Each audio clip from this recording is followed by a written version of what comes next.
Hello good morning. അപ്പോൾ ഇന്ന് വീണ്ടും ഒരു ലീവായി. അന്ന് ഞങ്ങൾക്ക് ബീച്ചിൽ പോയിട്ട് മതിയായിട്ടുണ്ടായിരുന്നില്ല, അതുകൊണ്ട് തന്നെ ഞങ്ങൾ വീണ്ടും ബീച്ചിലോട്ട് തന്നെ പോകാൻ തീരുമാനിച്ചു. ഇന്ന് ഞങ്ങൾ പോകുമ്പോൾ കെട്ടും കിടക്കെല്ലാം എടുത്തിട്ടാണ് പോയത്. അവിടെ പോയി ഡ്രസ്സൊക്കെ ചേഞ്ച് ചെയ്യാൻ വേണ്ടി കുറേ കഷ്ടപ്പെട്ടു. ബാഷും അന്വേഷിച്ച് അവസാനം കണ്ടുപിടിച്ചു. ഇത് ഞാൻ പോകുന്നത് ചാടിച്ചാവാനല്ല കേട്ടോ, ഞാൻ അവിടെ പോയതാണ് മെയിനാവാൻ വേണ്ടിയിട്ട്. പക്ഷേ അവിടുത്തെ സെക്യൂരിറ്റി പിടിച്ചു. എന്നിട്ട് പറഞ്ഞു അവിടെ ആഴം കൂടുതലാണ്, നടുക്കോട്ട് കയറി പൊക്കോളാൻ. പാവം സെക്യൂരിറ്റി ചേട്ടൻ പറഞ്ഞാലേ വിചാരിച്ച് ഞങ്ങൾ അങ്ങ് നടുക്കോട്ട് കയറിപ്പോയി. അപ്പോൾ കിട്ടിയതാണ് ഞങ്ങൾക്ക് ഈ മുതലിനെ.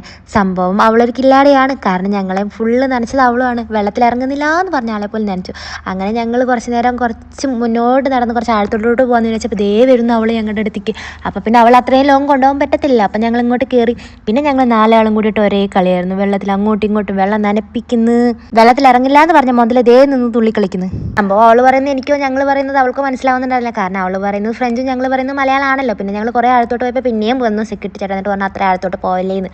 അങ്ങനെ ഞങ്ങൾ കുറച്ച് നേരം കരയിലൊക്കെ ഇരുന്നു. പിന്നെ അവസാനം ഞങ്ങളുടെ പേര് അറബിയിലൊക്കെ എഴുതി കടലമ്മയ്ക്കൊരു ഹാർട്ടും വരച്ച് ഞങ്ങൾ ഉണങ്ങാൻ നടക്കുമായിരുന്നു അങ്ങോട്ടും ഇങ്ങോട്ടും. അപ്പോൾ ദേ ഈ കാണുന്ന സാധനങ്ങളെല്ലാം നോക്കി, എല്ലാം നോക്കാൻ മാത്രം ചെയ്തില്ല, ഒന്നും വാങ്ങിയില്ല. പിന്നെ അവസാനം ഞങ്ങളുടെ നോട്ടം കണ്ടാ ചേട്ടൻ ഞങ്ങൾക്ക് കുറച്ച് ടെസ്റ്റ് ചെയ്യാൻ വേണ്ടി തന്നു. അതും അന്തസ്സായി കഴിച്ച് ഞങ്ങൾ ഇങ്ങ് തിരിച്ചു പോന്നു. വാങ്ങിയൊന്നുമില്ല. പിന്നെ ഞങ്ങൾ പിന്നെ കഷ്ടപ്പെട്ട് പോയി ഡ്രസ്സൊക്കെ ചേഞ്ച് ചെയ്തു. ദേ പോകുന്നു അപ്പോൾ ഒരു ഒട്ടകം. ഞങ്ങൾ ഇവിടെ വന്നിട്ട് ആദ്യമായിട്ട് ഒട്ടകം കാണുന്നത് കേട്ടോ. ഒട്ടകം ഇറച്ചി കണ്ടിട്ടുണ്ട്, ജീവനോട് ആദ്യമായിട്ടാണ് കാണുന്നത്. പിന്നെ ഞങ്ങൾ അപ്പോൾ പിന്നെ പിന്നെ മന്തി കഴിക്കാതെ പോകാൻ പറ്റത്തില്ലല്ലോ. സൂഫി മന്തിയിലും കയറി സൂപ്പറായി മന്തിയൊക്കെ കഴിച്ച് ഇവിടെ വരെ വന്നിട്ട് പിന്നെ മന്തി കഴിക്കാതെ പോയി കഴിഞ്ഞാൽ മനസ്സിനൊരു സമാധാനം കിട്ടത്തില്ലല്ലേ. പിന്നെ ഞങ്ങൾ പുറത്തിറങ്ങിയപ്പോൾ ഇരുട്ടായി. സംഭവം 5 മണി ആയിട്ടുള്ളെങ്കിലും കാണുമ്പോൾ ഒരു 7 മണി 8 മണി ആയ പോലെ. പിന്നെ ഞങ്ങൾ നേരെ പോയി മക്ഡൊണാൾഡ്സിലും പോയിട്ട് ഒരു ഐസ്ക്രീം കഴിച്ച് നേരെ റൂമിലോട്ട്. അപ്പോൾ ഓക്കെ, ബൈ.